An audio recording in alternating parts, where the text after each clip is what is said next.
Shalom, shalom frères et sœurs en Christ et bienvenue à la rhapsodie de ce vendredi 8 décembre 2023. Rhapsodie écrite par le pasteur Christoya Kilomé et la lecture est offerte par les vérités de l'évangile. Le thème d'aujourd'hui est marcher comme il marchait. Alléluia. Et le verset est pris de 1 Jean 2 versets 5 à 6 qui nous dit « Mais quiconque garde sa parole, en lui l'amour de Dieu est véritablement consommé. Car cela nous savons que nous sommes en lui. Celui qui dit demeurer en lui doit lui aussi marcher comme Jésus a marché lui-même. » Alléluia. En naissant de nouveau, l'amour de Dieu est déjà parfait en nous. Son amour est répandu dans nos cœurs par le Saint-Esprit qui vit en nous. Romains 5, verset 5. Ça ne sert à rien de prier « Ô Seigneur, mets plus ton amour dans mon cœur ». Non, vous possédez la plénitude de l'amour de Dieu dans votre cœur. Vous pouvez aimer comme il aime. C'est pourquoi la Bible nous commande de marcher comme lui a marché. Si vous prétendez demeurer dans le Christ, vous devez vivre comme lui. Imitez-le, pardon. Il était l'amour personnifié. Éphésiens 5, verset 1 à 2 nous dit de l'imiter dans votre marche d'amour. Il dit « Soyez donc les imitateurs de Dieu, comme des enfants bien-aimés, et marchez dans l'amour, comme aussi le Christ nous a aimés, et s'est livré lui-même pour nous comme une offrande et un sacrifice à Dieu, en odeur de parfum. » Nous pouvons vivre, agir et penser comme lui parce que nous avons la même vie étant avec lui. 1 Corinthiens 2, verset 16 nous dit « Mais nous avons la pensée de Christ. » Ainsi comme le Maître ne vous laissez jamais intimider par les circonstances. Dans chaque situation, manifestez la gloire et la puissance de la divinité. Rien ne pouvait limiter Jésus. Il exerçait une domination absolue sur les forces et les éléments de ce monde. Ne soyez jamais intimidés par les défis auxquels vous faites face, aussi difficiles soient-ils. Marchez comme Jésus a marché. Aujourd'hui, vous êtes la manifestation de lui. Vous êtes l'expression de lui. C'est ça le vrai christianisme. Vive la vie de Christ, le dévoilement et l'œuvre du Christ en vous et à travers vous. Alléluia. Fin de la rhapsodie. Alors le pasteur nous dit quoi? Il nous demande de marcher comme il marchait, mais il met l'accent sur surtout l'amour. Alléluia. L'amour. Et il prend le verset de vertu, le verset de 1 Jean 2, verset 5 à 6 qui dit « Mais quiconque garde sa parole, en lui l'amour de Dieu est véritablement consommé. Car cela nous savons que nous sommes en lui. Celui qui dit demeurer en lui doit demeurer lui aussi. »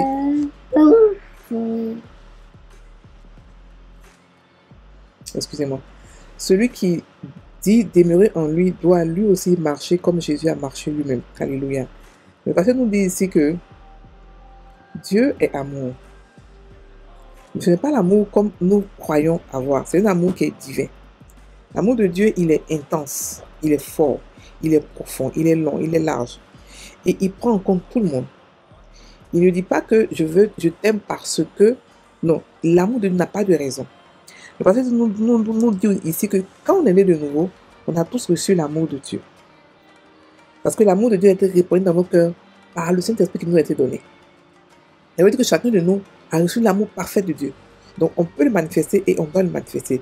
L'histoire de peut le manifester, c'est juste une décision. Sinon, parce qu'on est amour, on peut le manifester.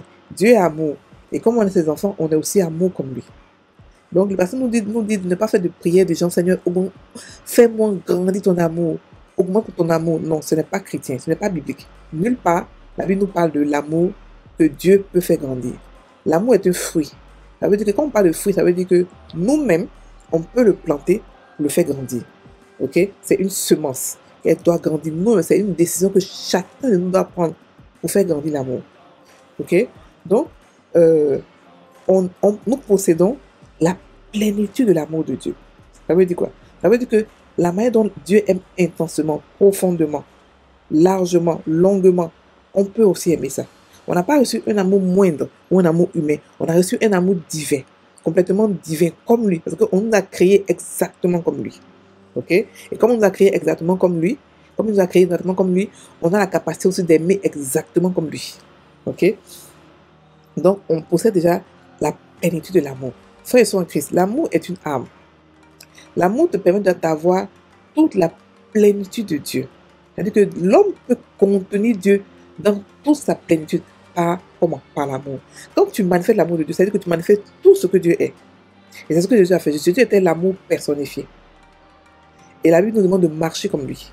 Donc si on prétend aimer Jésus, si on prétend être comme lui, on ne peut pas ne pas manifester l'amour. Ça n'a pas de sens. C'est une vie hors de l'amour n'est pas une vie chrétienne. C'est une vie qui fait semblant. C'est une vie qui fait tout de ses propres forces. L'amour de Dieu, elle se fait quoi? En esprit. C'est-à-dire que elle ne regarde pas ce que les yeux voient. Ce que les yeux voient, non, elle regarde autre chose. Elle regarde la beauté. Que en chacun de nous, elle tire la beauté de Dieu, la gloire de Dieu. Quand quelqu'un a beaucoup d'amour, il peut apprécier n'importe qui. N'importe qui. Il peut ressortir la beauté de la personne dans n'importe quelle situation. L'amour ne regarde pas ce que tu fais. L'amour ne regarde pas, n'attend pas quelque chose en retour. C'est un amour qui est unique. Ok? Qui est unique. Et le pasteur nous demande de vivre comme lui, de l'imiter. Parce qu'il était l'amour personnifié. C'est parce qu'il était l'amour qu'il a tout fait parfaitement.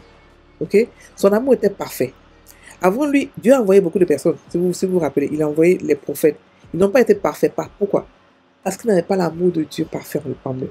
Ils ne sont pas venus par amour pour Dieu. Ils sont venus pour autre chose. Mais lui, il est venu à cause de l'amour. Donc son amour était parfait. Il est venu nous sauver à cause de l'amour que Dieu avait pour nous. Et à cause de l'amour que lui, il avait pour Dieu.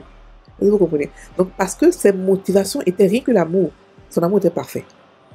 Et cette perfection d'amour-là, nous l'avons aussi. Nous aussi, nous pouvons aimer de manière parfaite.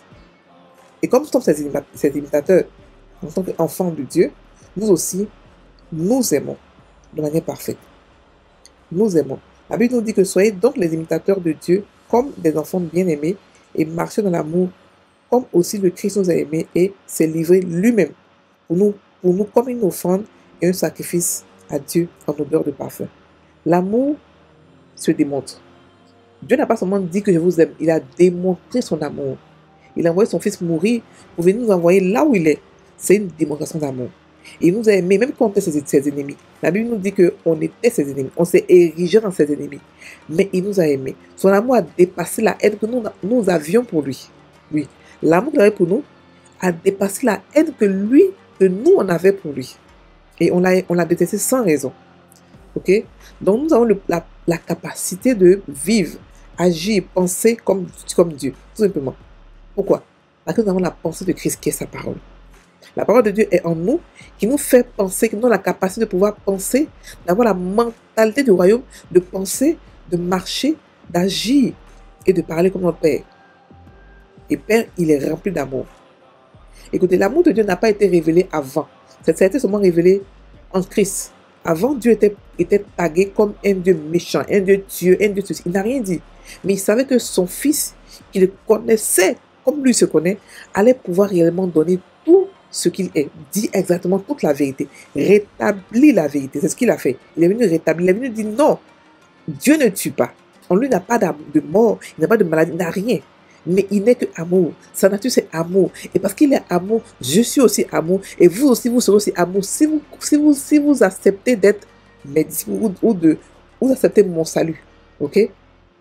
Donc, dans chaque situation, le pasteur nous demande de manifester l'amour de Dieu, la gloire, la puissance de la divinité. Tout ce qu'on doit faire doit être motivé par l'amour. Comprendre, on peut trier nos intentions par l'amour. On peut trier ce qu'on veut faire. Qu'est-ce que je veux faire? Est-ce que c'est motivé par l'amour ou par l'égoïsme? L'amour n'est pas égoïste. L'amour sert. L'amour regarde les intérêts des autres d'abord avant ses propres intérêts.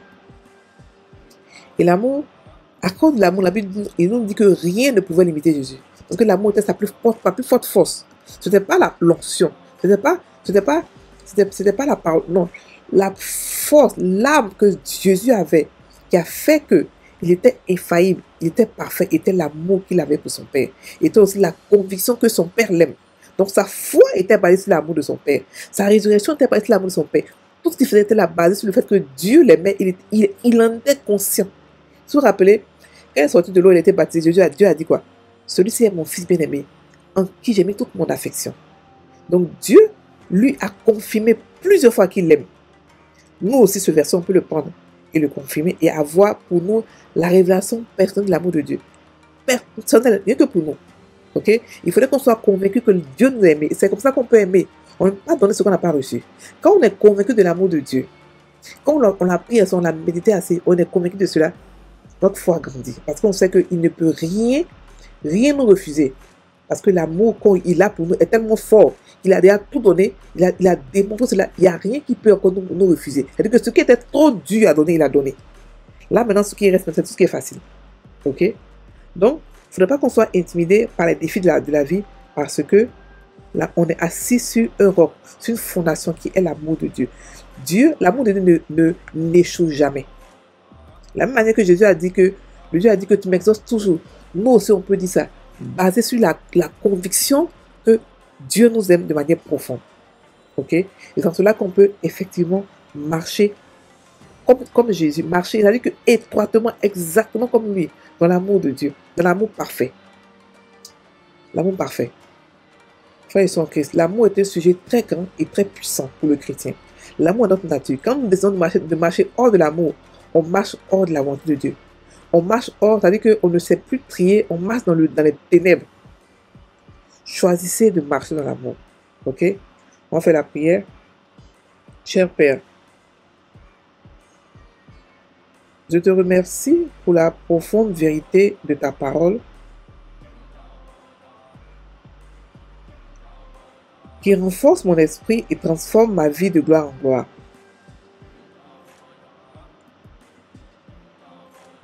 Ton amour se perfectionne dans mon cœur et il coule à travers moi pour apporter du secours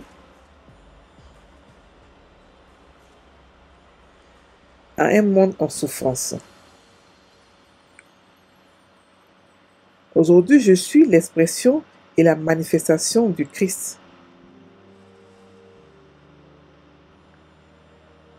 de sa gloire, de sa puissance et de sa justice. Au nom de Jésus. Amen. Soyez sur en Christ, passez une bonne journée, soyez bénis. Alléluia.